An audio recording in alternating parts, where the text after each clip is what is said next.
Hi everyone. So once again, welcome you all on Law Vita. My name is Aradhya Gupta, and today in this video we are going to discuss the part 5 of appeal in CPC. Before this, हम लोगों ने 4 parts cover कर लिए हैं. In that we discuss like the general introduction of appeal, first appeal, second appeal and appeal against the orders. आज part 5 में हम लोग डिस्कस करने वाले हैं दो टॉपिक. पहला है अपील्स टू सुप्रीम कोर्ट, कि किस तरीके से जो अपील्स हैं वो सुप्रीम कोर्ट में जाती हैं और कौन कौन से प्रोविजंस हैं जो उसको गवर्न करते हैं. And the second thing is there are certain general provisions which are applicable on all the appeals. तो वो हम डिस्कस करेंगे. So let's begin with the appeals to Supreme Court. The appeals to Supreme Court are governed by the provisions of Article 132, 133 and 134A of the Constitution of India with regard to the civil matters. Supreme Court में जो भी appeals जाती हैं वो govern होती हैं constitution के article 132, 133 और 134A से. किस मैटर्स में? जो जितने भी सिविल मैटर्स हैं उनके रिगार्ड में. मतलब ये जो 3 आर्टिकल्स हैं कॉन्स्टिट्यूशन के अंदर वो बेसिकली एंड प्राइमरली बात करते हैं सिविल मैटर्स में किस तरीके से अपील्स जाएंगी to the Supreme Court, right. इसके अलावा section 109 and 112 read with order 45 deal with the appeals to Supreme Court. और अगर मैं सीपीसी की बात करूँ तो इसमें जो हमारा 109 एंड 112 सेक्शन है एंड इसके साथ ऑर्डर 45 जो है ये डील करते हैं appeals to the Supreme Court के कॉन्सेप्ट को. ठीक है, ये जनरल इंट्रोडक्शन हो गया. अब कुछ कंडीशंस ज़रूरी हैं कि ये कंडीशंस अगर फुलफिल होंगी तभी जो एक अपील है वो लाई कर सकती है to the Supreme Court. So ये 109 सेक्शन में बताता है an appeal would lie to Supreme Court under section 109 only if the following conditions are fulfilled. अगर ये फॉलोइंग कंडीशन फुलफिल होती हैं तभी एक अपील सुप्रीम कोर्ट में लाई करेगी.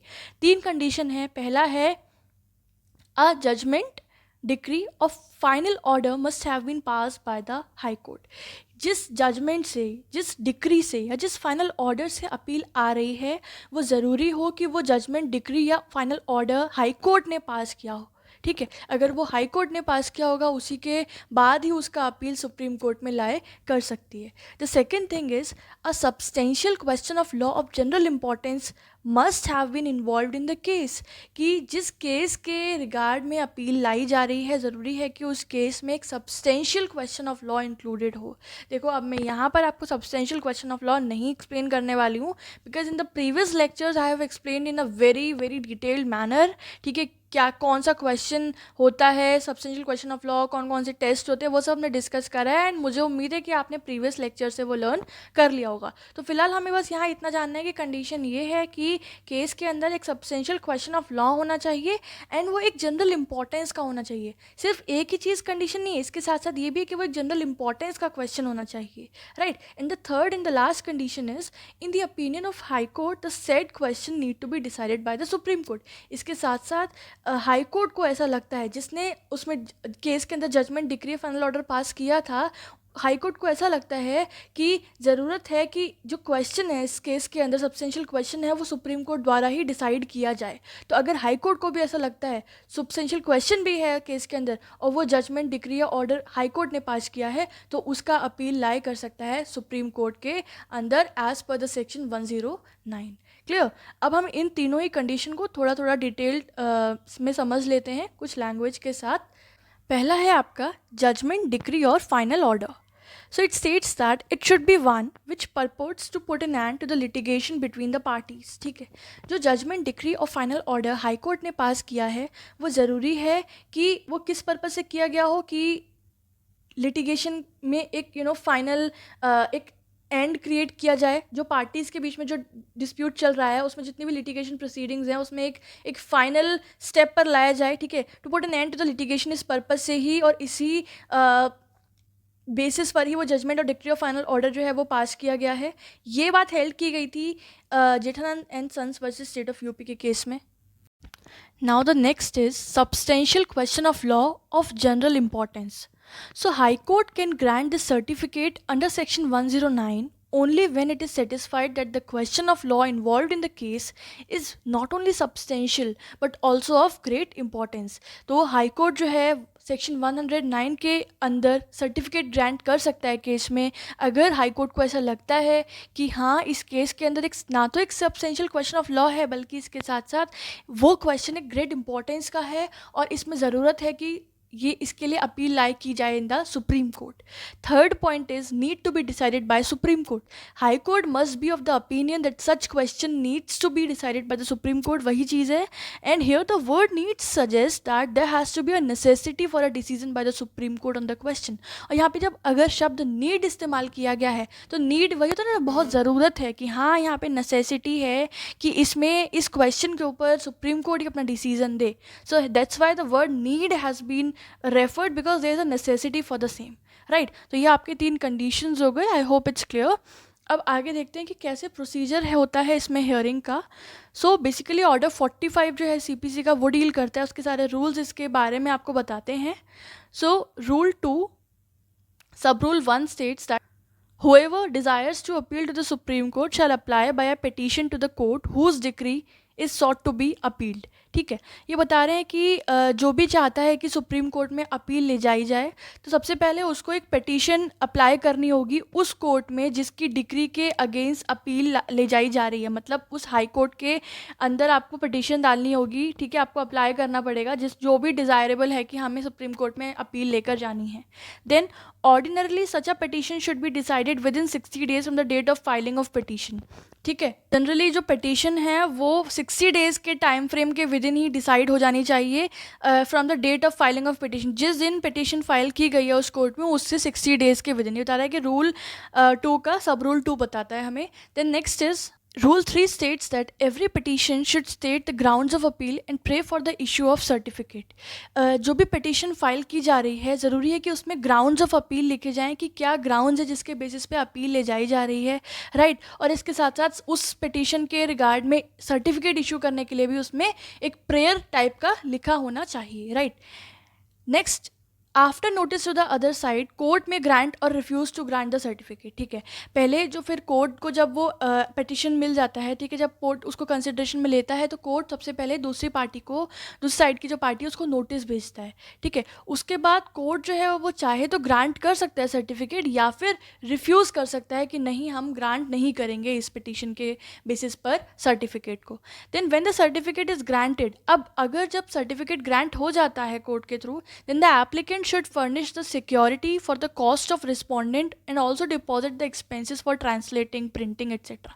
ठीक है, अब जब सर्टिफिकेट ग्रांट हो गया तो अब एप्लीकेंट को जितनी भी सिक्योरिटी कॉस्ट वगैरह है, ठीक है, वो सब फर्निश करानी होती है और जितने भी एक्सपेंसेस लगेंगे प्रिंटिंग में, ट्रांसलेटिंग में और भी सर्टेन पॉइंट्स पर, तो उन सबको टाइमली डिपॉजिट करना होता है, राइट. देन कोर्ट में रिवोक एक्सेप्टेंस ऑफ सिक्योरिटी. अब कोर्ट के ऊपर है वो उस सिक्योरिटी की एक्सेप्टेंस को रिवोक भी कर सकती है. It is up to the discretion of court. And court has also the power to refund the balance of deposit after necessary deductions for the expenses. अब इसके बाद कोर्ट को जो भी फंड मिला है, ठीक है, जो भी सिक्योरिटी मिली है अब उसमें से जितना भी एक्सपेंसेस है उनको डिडक्शन करने का जो भी बचता है, अगर पैसा बैलेंस बच रहा है तो वो कोर्ट के पास पावर है कि वो उसको रिफंड भी कर सकता है उस पर्सन को, उस एप्लीकेंट को, right. Pendency of an appeal to Supreme Court does not affect the right of decree holder to execute the decree unless the court otherwise directs. देखो, जब तक सुप्रीम कोर्ट में अपील पेंडिंग है, ठीक है, जितने भी ड्यूरेशन तक पेंडिंग है, तब वो पेंडेंसी जो है वो डिक्री होल्डर के डिक्री को एग्जीक्यूट करने के राइट को इफेक्ट नहीं करते हैं. ऐसा नहीं है कि उसका कि वो डिक्री को एग्जीक्यूट करा सकता है, उसकी जो राइट है उसको वो रोक लग गई है जब तक अपील सुप्रीम कोर्ट में पेंडिंग है. नहीं, पेंडेंसी से उस पर कोई इफेक्ट नहीं पड़ेगा. हाँ, अगर कोर्ट ने स्पेसिफिकली उस पर डायरेक्शन दिया है कुछ कि अभी जब तक आपका पेंडिंग है अपील सुप्रीम कोर्ट में तब तक आप डिक्री होल्डर जो है उसके पास राइट नहीं कि वो अपना डिक्री को एग्जीक्यूट करा सके. अगर स्पेसिफाइड किया then there is a different thing. Otherwise in general जो पेंडेंसी ऑफ एन अपील है टू सुप्रीम कोर्ट वो डिक्री होल्डर के डिक्री एग्जीक्यूट कराने के राइट को कुछ तरीके से अफेक्ट नहीं करता है, राइट. ये आपका कंप्लीट प्रोसीजर था हियरिंग का. ऑर्डर 45 के सारे रूल्स आपको वो स्पेसिफाई करते हैं, राइट. ये तो हमने पढ़ा, सेक्शन 109 पढ़ा, ऑर्डर 45 पढ़ा, ये सब हमारे सीपीसी के प्रोविजंस हैं. अब कॉन्स्टिट्यूशन के प्रोविजंस क्या बात करते हैं अपील के रिगार्ड में, let's see them. Appeals under constitution Article 136 of Constitution confers very wide power on Supreme Court to grant the special leave to appeal from any judgment, decree, sentence or order. जो article 136 है constitution का, वो supreme court को काफ़ी wide powers provide करती हैं, काफ़ी wide powers confer करती हैं to grant the special leave to appeal, कि वो परमिशन दे सकते हैं अपील के लिए. It can grant the permission to appeal किसी भी तरह के जजमेंट से, किसी भी तरह की डिक्री से, सेंटेंस से या ऑर्डर से. This power has been given to the Supreme Court by the article 136 of the constitution. And here, Section 112 of this CPC saves the powers conferred on Supreme Court by Constitution and declares that nothing in CPC would affect these powers. देखो, अब powers जो हैं civil matters में appeal के regard में, वो हमें constitution में भी दिया हुआ है और वो हमें CPC में भी दिया हुआ है. तो कहीं ऐसा है कि किसी ना किसी एक की पावर को अफेक्ट होगा या कॉन्फ्लिक्ट होगा ऐसा. तो यहाँ पे सेक्शन 112 जो है वो सुप्रीम कोर्ट की जो कॉन्स्टिट्यूशन के द्वारा दी गई पावर्स है उनको सेफ गार्ड करता है और डिक्लेयर करता है कि nothing in CPC would affect these powers, कि CPC में जो भी प्रोविजंस गिवन हैं अपील के रिगार्ड में, वो जो कॉन्स्टिट्यूशन ने उसे पावर दिया सुप्रीम कोर्ट को, उसको अफेक्ट नहीं करेगा. राइट. तो ये हो गया हमारा appeals to the Supreme Court का कंप्लीट ओवरव्यू. ठीक है, आई होप इट्स क्लियर. अब जो मैंने बात किया था दूसरा टॉपिक है वो हम डिस्कस कर लेते हैं, general provisions relating to the appeals. या so provisions related to appeals दो तरह के होते हैं, दो तरह के प्रोविजंस हैं. देखो, इन टोटल जितने भी प्रोविजंस हैं अपील के रिगार्ड में वो हैं सेक्शन 96 से 112 तक और ऑर्डर 41 से ऑर्डर 45 तक. ये सारे के सारे प्रोविजंस अपील के साथ डील करते हैं. तो अभी इसमें दो तरह के क्लासिफिकेशन है, एक है जनरल प्रोविजंस और एक है स्पेसिफिक प्रोविजंस. स्पेसिफिक प्रोविजंस के अंदर वो सारे सेक्शंस आ जाते हैं जो अब तक हमने डिस्कस किए, फर्स्ट अपील वाले, सेकंड अपील में, अपील अगेंस्ट ऑर्डर वाले. ठीक है, 96 से 112 तक जितने भी सेक्शन है और 41 से 45 ऑर्डर तक जितने ऑर्डर्स हैं वो सारे. लेकिन इसमें दो एक्सेप्शन है आपके, सेक्शन 107 एंड सेक्शन 108. ये दोनों एक्सेप्शन है क्योंकि ये दोनों जनरल प्रोविजंस की कैटेगरी में आते हैं. ये वो सेक्शंस हैं जो कि हर तरह की अपील पर अप्लाई होते हैं और ये कॉमन रहते हैं. इसका नाम ही है जनरल प्रोविजंस. ठीक है, अब क्या मतलब होता है इन दोनों का वो समझते हैं. General provisions means they are those provisions which are applicable in each and every case of appeal. ये वो प्रोविजंस होते हैं जो कि अपील के हर तरह के केस के ऊपर एप्लीकेबल रहते हैं, चाहे वो फर्स्ट अपील हो, चाहे वो सेकंड अपील हो, चाहे वो अपील अगेंस्ट ऑर्डर्स हो, in every sort of appeal, in every case of appeal. Whereas specific provisions are those which provide specific conditions and limitations relating to the each and different type of appeal. ठीक है, ये specific conditions provide करते हैं, specific limitations provide करते हैं जो कि deal होती हैं अलग अलग टाइप की अपील के साथ. ठीक है, ये सब कौन कौन से थे वो हम प्रीवियस लेक्चर्स में डिस्कस चुके हैं. राइट, चलिए अब डिस्कस करते हैं सेक्शन 107 जो कि बात करते हैं पावर्स ऑफ अपीलेट कोर्ट. वैसे तो ये भी मैं डिस्कस कर चुकी हूँ अपने पार्ट 2 के लेक्चर में, बट फिर भी जनरल प्रोविजन का पार्ट है, so we just discuss it again. Basically section 107 lays down that subject to such conditions and limitations appellate court shall have the following powers. ठीक है, सच कंडीशंस और limitations को ध्यान में रखते हुए अपीलेट कोर्ट के पास ये फॉलोइंग पावर्स होती हैं. पहला, to determine a case finally. ठीक है, एक केस को फाइनली डिटरमाइन करना. ठीक है, उसमें फाइनल एडजुडिकेशन करना. दूसरा, टू रिमांड अ केस. ठीक है, एक केस को वापस भेज देना to the court of its original jurisdiction.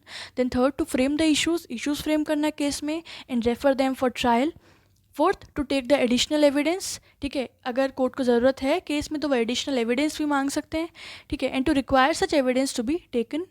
Then the appellant court also have the same powers and duties as CPC has conferred and imposed on the courts of original jurisdiction. इसके अलावा appellant court के पास वो सारी powers होती हैं, वो सारी duties होती हैं जो कि CPC ने original jurisdiction की कोर्ट के ऊपर confer and impose कर रही हुई हैं. Right? Thus, an appellate court has the same powers to add, transpose and substitute the parties as a court of original jurisdiction. इसीलिए एक अपीलेट कोर्ट के पास वो सारी पावर्स होती हैं कि किसी पार्टी को केस में ऐड करना, ट्रांसपोज करना, सब्स्टिट्यूट करना, जो कि कोर्ट ऑफ ओरिजिनल जुरिस्डिक्शन के पास होती है in that particular case. An appellate court also has the power to pass all such interlocutory orders as are necessary in the interest of justice. इसके अलावा अगर अपीलेट कोर्ट को कहीं भी लगता है कि इस केस के अंदर जस्टिस को प्रोवाइड करने के लिए, इंश्योर करने के लिए कुछ इंटरलॉक्यूटरी ऑर्डर्स को पास किया जाना चाहिए, तो वो पास करने की भी पावर अपीलेट कोर्ट के पास होता है. जैसे कि order granting N interim injunction, ठीक है, इंटरिम इंजंक्शन ग्रांट करने का ऑर्डर हो गया, एक टेम्परेरी गार्जियन अपॉइंट करने का ऑर्डर हो गया, या किसी भी डिक्री की एग्जीक्यूशन के ऊपर स्टे लगाने का ऑर्डर. ये सारे ऑर्डर्स पास करने की पावर होती है एक अपीलेट कोर्ट के पास. ठीक है, ये हो गया आपका सेक्शन 107. अब लास्ट है सेक्शन 108. Let's see that. ये सेक्शन बात कर रहा है कि procedure in appeals from appellate decree.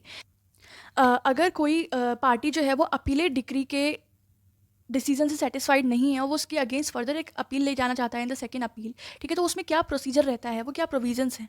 So the provisions relating to the appeal from original decree shall apply to appeals from. जो प्रोविजंस, जो प्रोसीजर ओरिजिनल डिक्री के अगेंस्ट अपील में रहते हैं वो सेम अप्लाई होंगे to the appeals from appellate decree. जो भी अपील अपीलेट डिक्री से अप्लाई पास होती है वो. देन दूसरा, appeals from the orders under this code और एनी स्पेशल और लोकल लॉज. इसके अलावा चाहे सीपीसी के अंदर किसी कोर्ट ने कोई ऑर्डर पास किया या किसी और स्पेशल या लोकल लॉ के अंदर किसी कोर्ट ने ऑर्डर पास किया, तो उसके अगेंस्ट जो भी अपील लाई करेगी उसमें भी सेम प्रोसीजर रहेगा, वही सेम प्रोसीजर फॉलो होगा जो कि किसी ओरिजिनल डिक्री के अगेंस्ट अपील जाती है उसमें रहता है. ठीक है, इसमें आपको मैं एग्जाम्पल या इलस्ट्रेशन के थ्रू बताती हूँ. इलस्ट्रेशन ये बेसिकली एक ग्राफिकल फॉर्म में you will get an idea. See, here there is court A, right. ये कोर्ट ए वो कोर्ट है जिसके पास ओरिजिनल जुरिस्डिक्शन है केस का, राइट. अब इन्होंने केस को डिटरमाइन करने के बाद एक डिक्री पास की, ठीक है. अब जो एक पार्टी थी वो उससे सेटिस्फाइड नहीं थी, तो वो उसके अगेंस्ट अपील लेके गई कोर्ट बी में. तो यहाँ पे अब कोर्ट बी हो गया हमारा वो कोर्ट जिसके पास अपीलेट जुरिस्डिक्शन है या फिर अपीलेट कोर्ट, राइट. फर्दर अब इस कोर्ट ने इसमें एक अपीलेट डिक्री पास की, ठीक है. अब कोई पार्टी उसकी अपीलेट डिग्री से भी सेटिस्फाइड नहीं है और वो उसके अगेंस्ट फर्दर एक अपील ले जाना चाहता है, right, to the higher court. तो उसके अंदर जो अपील लाई करेगी उसके अगेंस्ट, उसमें सेम प्रोविजंस लागू होंगे जो कि पहले वाली अपील में लागू हो रहे थे, which was against the code of original jurisdiction. Clear. Similarly यहाँ पर अगर बात की जाए कि if a court passes a decree under special law और लोकल लॉ, की अगर कोई कोर्ट जो है वो कोई डिक्री पास कर रही है स्पेशल लॉ या लोकल लॉ के अंदर, या फिर अगर कोई ऑर्डर पास कर रही है, right, but there is nothing provided in that law on how to make an appeal against such decree. लेकिन उन लॉज के अंदर, स्पेशल लॉ या लोकल लॉ के अंदर कोई भी प्रोविज़न प्रोवाइडेड नहीं है कि कोई भी अपील जब लाई करेगी उस डिक्री के अगेंस्ट तो उसके क्या प्रोविजंस होंगे. So in that condition the provisions which are related to the appeal of CPC will be applicable in such cases. ठीक है, तो ये हमें बताता है सेक्शन 108.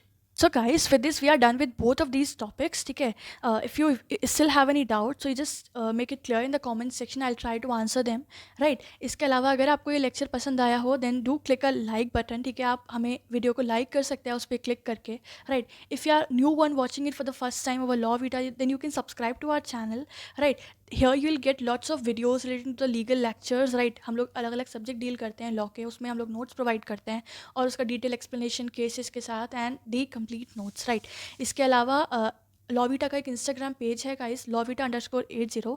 आप उसको फॉलो कर सकते हैं, वहाँ पर हम लोग नोट्स डिस्कस करते हैं, क्वेरीज सॉल्व आउट करते हैं, right. So this was it everyone. Just keep studying, do take care of yourself, just stay connected with Lovita. I meet you soon with the next video with the next content. Till then take care, bye bye, have a nice day.